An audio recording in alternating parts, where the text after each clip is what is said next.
ఉయ్యాల Jampala పుయ్యాల hi friends, Jampala ఇక్కడ mummy దుంబాల అయితే సకినాలు గిగాల పోస్తుంది. మాట్లాడు. ఇక్కడ నేను కూడా మమ్మీ వేస్తుందని చెప్పి ట్రై చేస్తున్నా. ఇదైతే నేనే పోసాను. ఇదొకటి అండ్ ఇంకొకటి ట్రై చేద్దామని చేస్తున్నా.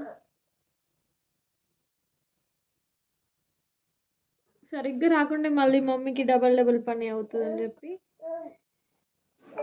ఇంకా 2 పోద్దామని ట్రై చేస్తున్నా. పైకి లేపు, హ్యాండ్ పైకి లేపు, తాళ్ళు నీ చేతిలో కాల్సింది కింది చెప్తాయి. ఒకటి లావ్ ఒకటి సన్నగా అయితే వస్తుంది. షేప్ అయితే లవ్ షేప్ వచ్చింది. అన్నయ్య అయితే నైసి పాపని పట్టుకున్నాడు. నైసి అస్సలు ఆగట్లేదు. నాదైతే ఇక్కడ ఫినిషింగ్ అయితే వస్తుంది ఫైనల్గా. మీకు నచ్చినట్లయితే లైక్ కొట్టండి.